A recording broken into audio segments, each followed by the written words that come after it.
ബിജെപിയിൽ ചേർന്ന് തന്നെ പ്രവർത്തിക്കാനുള്ള ഒരു തീരുമാനം എടുക്കാൻ കാരണം എന്താണ്? ഞാൻ ഇത്രയും കാലം എൻ്റെ ആശയപരമായിട്ടും എല്ലാം ഞാൻ BJPയുടെ കൂടെ തന്നെയായിരുന്നു. പക്ഷെ ഒരു റെസ്പോൺസിബിലിറ്റി ഏറ്റെടുക്കാതെ അല്ലെങ്കിൽ ഒരു പാർട്ടിയുടെ മെമ്പർഷിപ്പ് ഏറ്റെടുക്കാതെ ഇതുവരെ പോയെങ്കിലും ഇന്നിപ്പോൾ എനിക്കത് ആവശ്യമാണെന്നുള്ളത് തോന്നിയത്. ബിക്കോസ് ഞാൻ ജനങ്ങൾക്ക് വേണ്ടി അല്ലാതെയും ഞാൻ പ്രവർത്തിക്കുന്ന ഒരു വ്യക്തിയാണ്. പക്ഷെ ഇന്ന് എനിക്ക് കുറച്ച് ദിവസങ്ങളായിട്ട് പല എക്സ് സർവീസ്മെൻ എൻ്റെ തന്നെ ഫ്രട്ടേണിറ്റിയിലുള്ള ആളുകൾ തന്നെ ലക്ഷക്കണക്കിനുണ്ട്. അപ്പോൾ അവരും അവരുടെ കുടുംബങ്ങളും അനുഭവിക്കുന്ന പല പ്രശ്നങ്ങളും ഇതെല്ലാം ഞാൻ സെൻട്രൽ തലത്തിൽ ഡിസ്കസ് ചെയ്തപ്പം എനിക്ക് സോൾവ് ചെയ്യണമെങ്കിൽ I got to be in touch with this centre always. അപ്പം ഞാൻ എന്നും ഒരു മോദി ആരാധകനാണെന്നുള്ളത്, മോദിജിയുടെ ആരാധകനാണെന്നുള്ളത് ഞാൻ എപ്പോഴും പറയുന്നുണ്ട്. എന്നെ പലതും വിളിക്കുമായിരിക്കും.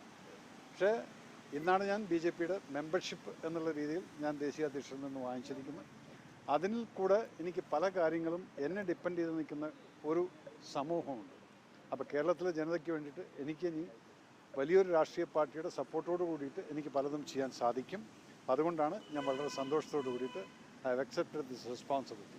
പാർലമെന്ററി താല്പര്യത്തോടെയാണ് ഇപ്പോൾ ഇങ്ങനെ ഒരു പാർട്ടിയിലോട്ടുള്ള ഒരു മാറ്റം എന്നുള്ള പ്രതിപക്ഷം ഉൾപ്പെടെ ആരോപിക്കുന്നത്. Very good. അത് ഏതിലാണ്? തെരഞ്ഞെടുപ്പ് അത് സ്വാഭാവികമാണ്. ബിക്കോസ് എല്ലാവരും ആലോചിക്കുന്ന എന്താണെന്ന് വെച്ചാൽ പാർട്ടിയിൽ ചേർന്നിട്ട് ഇലക്ഷൻ നിൽക്കുക എന്നുള്ളതായിരിക്കും. പക്ഷേ മേജർ രവി എന്നും പറയുന്നൊരു കാര്യമുണ്ട്, I am for the people. എനിക്ക് നിങ്ങൾ ഒരു റെസ്പോൺസിബിലിറ്റി തന്നില്ലെങ്കിലും ഞാനിതൊക്കെ ചെയ്തുകൊണ്ടിരിക്കും. പക്ഷേ ഇന്നിപ്പോൾ ഇതൊരു റെസ്പോൺസിബിലിറ്റി ആയതുകൊണ്ട് ഞാൻ പ്രതിനിധീകരിക്കുന്ന ഒരു എക്സ് സർവീസ്മെൻ ലീഗ് എന്ന് പറയുന്ന ഒരു ലക്ഷക്കണക്കിന് ആളുകളുണ്ട്.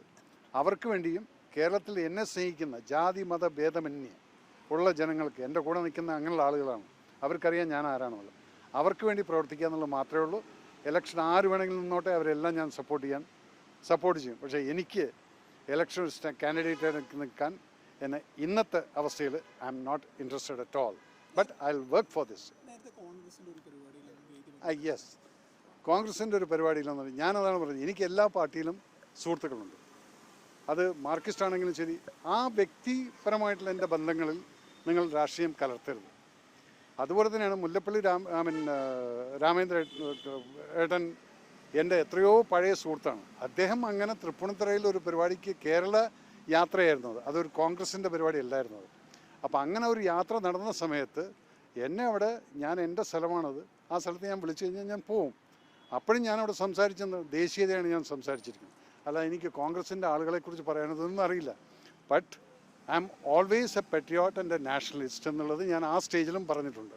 അതാണ് മേജർ രവി. മുല്ലപ്പള്ളി വിളിച്ചാൽ പോയി ദേശീയതയെക്കുറിച്ച് സംസാരിക്കാം. ഞാൻ ഇപ്പോഴും ഞാൻ ഫോണിൽ കൂടെ ഇന്നും ഞാൻ വിളിച്ച് പറയും. അഗ്നിപത്ത് പ്രോഗ്രാം ഇംപ്ലിമെന്റ് ചെയ്യുന്നതിനെതിരെ അങ്ങ് നിലപാടെടുത്തിരുന്നു.